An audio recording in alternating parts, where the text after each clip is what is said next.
नमस्कार, मी श्वेता अंकले. तरुण भारतच्या न्यूज बुलेटिनमध्ये आपल्या सर्वांचे स्वागत. आता पाहूया ठळक घडामोडी.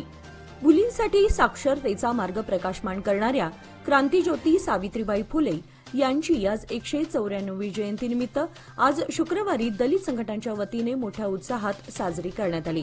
या प्रसंगी सावित्रीबाई फुले यांच्या प्रतिमेची शहरातून सवाद्य मिरवणूक काढून जनजागृतीपर व्याख्याने आयोजित करण्यात आले होते.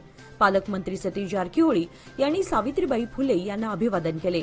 दरम्यान विविध उपक्रम आयोजित करून जयंती उत्सव साजरा करण्यात आले. तसेच यावेळी विविध क्षेत्रात प्रावीण्य मिळवलेल्या विद्यार्थिनींचा सत्कार करण्यात आला. अनुगोळ बेळगाव येथील छत्रपती श्री संभाजी महाराजांच्या मूर्तीच्या उद्घाटन सोहळ्याबाबत सध्या गोंधळाचं वातावरण निर्माण झालंय. यावर पालकमंत्री सतीश जारकिहोळी यांनी प्रतिक्रिया देताना पत्रकारांना सांगितले की या सोहळ्याला कोणत्याही जाती धर्माचा रंग देण्याची आवश्यकता नाही. या स्मारकाचं बांधकाम पूर्ण झाल्यावरच सोहळ्याचं उद्घाटन होऊ शकतं. मंत्री जारकिहोळी आपल्या निवासस्थानी पत्रकारांशी बोलताना पुढे म्हणाले, अनुगोळ येथील धर्मवीर छत्रपती श्री संभाजी महाराजांच्या मूर्तीचा उद्घाटन सोहळ्याच्या कार्यासाठी आणखी 2 ते 3 महिन्यांची गरज आहे. या कामासाठी सरकारनं विशेष अनुदान दिलंय. महापौरांच्या कार्यकालाचा अवधी अद्याप शिल्लक असून रीतिरिवाजानुसार अत्यंत शिस्तबद्धरित्या आमंत्रण पत्रिका काढण्यात येतील आणि मगच हा सोहळा भव्य पद्धतीने साजरा करू, असे पालकमंत्र्यांनी पत्रकारांशी बोलताना सांगितले. रोटरी क्लब ऑफ बेळगाव यांच्या वतीने शहरातील भव्य अशा अंगडी कॉलेज मैदान सावगाव येथे आज शुक्रवार दिनांक 3 जानेवारी रोजी रोटरी अन्नोत्सव 2025 या मेगा इव्हेंटचे थाटात उद्घाटन पार पडले. आजपासून 14 जानेवारीपर्यंत या अन्नोत्सवाचं आयोजन करण्यात आलं असून तब्बल 186 स्टॉलची मांडणी करण्यात आली आहे. बेळगावसह परिसरातील खवय्यांसाठी इथे भारतातील विविध राज्यातील आलेल्या खाद्यपदार्थांचे आकर्षक स्टॉलची मांडणी करण्यात आल्यानं पाश्चात्य, शाकाहारी आणि मांसाहारी पदार्थांचा आस्वाद चाखायला मिळणार आहे.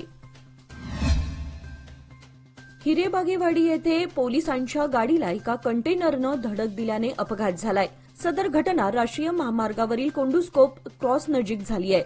चालकाने गाडीचा वेग कमी करताच मागून येणाऱ्या कंटेनरने धडक दिली. यामध्ये 2 पोलिसांना इजा झाली असून या प्रकरणी हिरेबागेवाडी पोलीस ठाण्यात गुन्हा दाखल करण्यात आलाय. कानपूर येथील कंटेनर चालक बरकत अली अन्सारी याला पोलिसांनी अटक केली आहे. महामार्गावर गस्त घालण्यासाठी पोलीस आले असता आपले काम आटोपून परत जात असताना मागून आलेल्या भरधाव कंटेनरनं पोलिसांच्या वाहनाला धडक दिली. यामध्ये गाडीचं बरंचसं नुकसान झालं असून गाडीतील कर्मचाऱ्यांना इजा झाली आहे. अपघात नियंत्रण मासानिमित्त एपीएमसी पोलीस आणि मराठा मंडळ दंतवैद्य व संशोधन केंद्रातर्फे जागृती कार्यक्रम घेण्यात आला. यावेळी एपीएमसी पोलिसांनी मार्गदर्शन केले. सध्या गुन्हे नियंत्रण मास सुरू आहे. यानिमित्त 1 ते 30 जानेवारी दरम्यान अपघात नियंत्रणासाठी विविध कार्यक्रम बेळगाव शहर पोलीस आयुक्तालयातर्फे आयोजित केले जात आहेत. जागृती फेरी, फलक व विविध शैक्षणिक संस्थांतर्फे जागृती कार्यक्रम आयोजिले जात आहेत. त्याचाच एक भाग म्हणून एपीएमसी रोड येथील मराठा मंडळ संचलित दंत वैद्यकीय आणि संशोधन केंद्राकडून जागृती कार्यक्रम आयोजित करण्यात आले होते.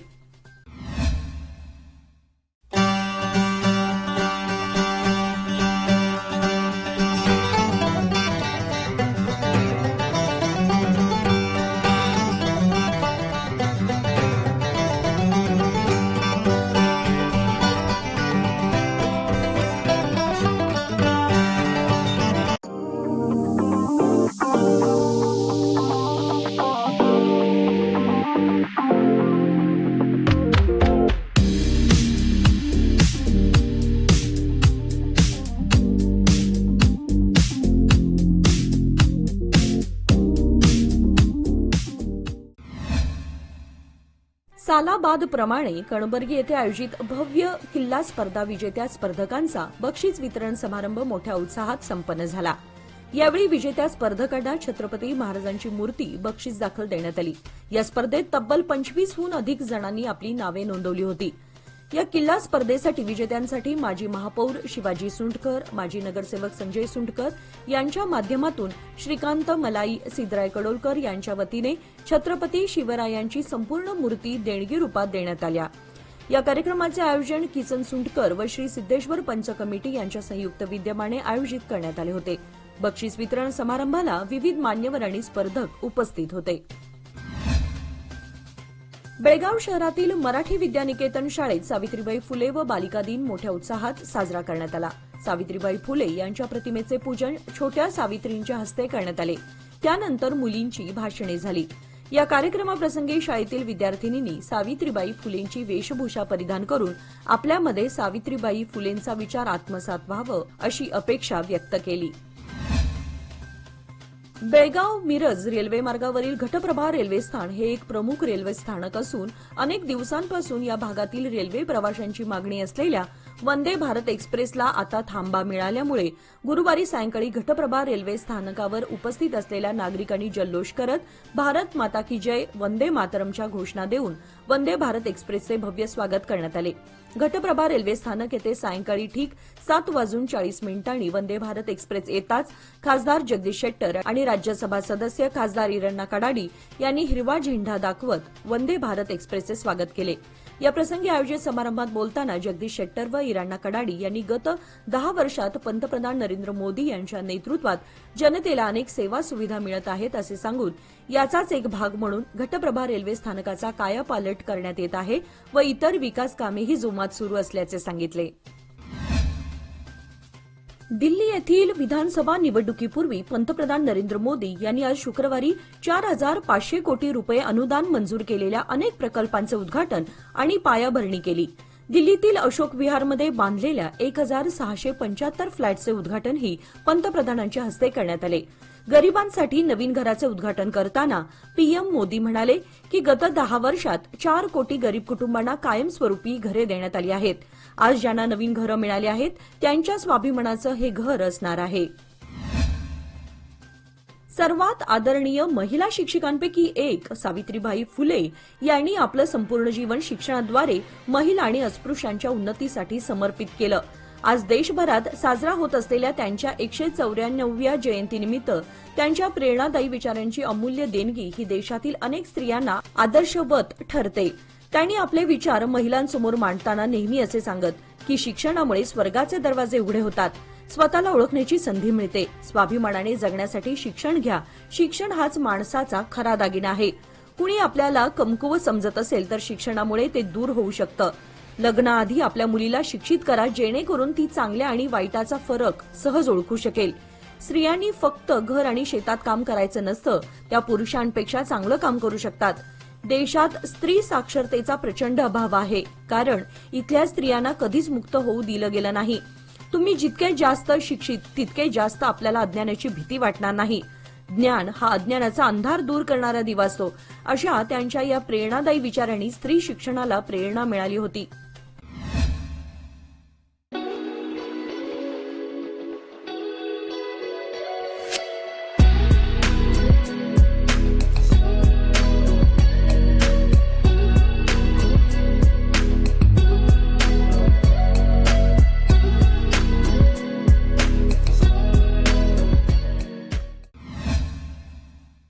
सरत्या वर्षातील चांगल्या वाईट अनुभवांचं गाठोडं सोबत घेऊन नव्या वर्षात सारे पदार्पण करत आहोत।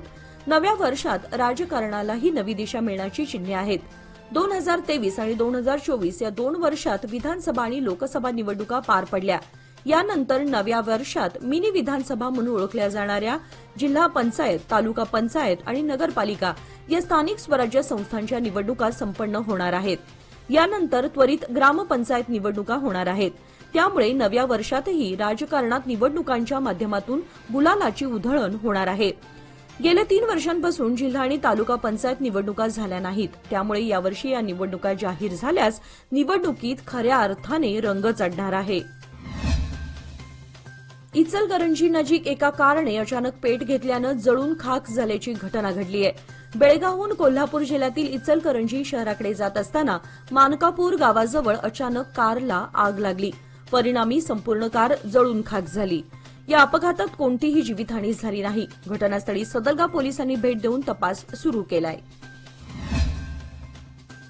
सरकारला सर्वाधिक महसूल मिळवून देणारं कार्यालय म्हणून उपनोंदणी कार्यालय ओळखलं जातं। निपाणी येथील उपनोंदणी कार्यालयानंही उत्पन्नाच्या बाबतीत कोटींची उड्डाणे घेतली आहेत। कार्यालयीन उत्पन्नाबरोबरच गैरव्यवहारांमध्येही हे कार्यालय मागे नसल्याचा आरोप होतोय। कामानिमित्त येणाऱ्या नागरिकांकडून नियमित शुल्कापेक्षा कित्येक पटींनी पैसे आकारले जात आहेत. त्यामुळे नागरिकांमधून तीव्र संताप व्यक्त होत असून वरिष्ठ अधिकारी तसेच लोकायुक्त खात्यानंही येथील कारभाराची चौकशी करण्याची मागणी होत आहे. गुरुवारी मध्यरात्री ओढणी येथील नाजूक नगर मार्गावरील विद्युत खांबाला अज्ञात वाहनानं जोराची धडक दिल्यानं विद्युत खांबाचं नुकसान झाल्याची घटना घडली आहे. यावेळी शेती पाण्याच्या मोटारनं असणारा वीज पुरवठा बंद असल्यानं मोठा अनर्थ टळला. अन्यथा मोठं नुकसान होताना जीवितहानीचा धोकाही झाला असता. हेस्कॉम व ग्रामपंचायतीला याची माहिती मिळताच तातडीने सुरू होणारा वीज पुरवठा देखील बंद करण्यात आला. त्याचबरोबर वीज खांब रस्त्यावर पडू नये यासाठी तात्पुरता आधार दिला गेला. मध्यरात्रीपासून परिसरातील वीज पुरवठा बंद ठेवण्यात आला होता. याचबरोबर आजचे बातमीपत्र इथेच संपले. अधिक माहिती आणि ताज्या घडामोडींसाठी पाहत रहा तरुण भारत न्यूज चॅनल. तसेच आमच्या चॅनलला लाईक, शेअर आणि सबस्क्राईब करायला विसरू नका. आणि विश्वासार्ह बातम्यांसाठी दररोज वाचा दैनिक तरुण भारत. धन्यवाद.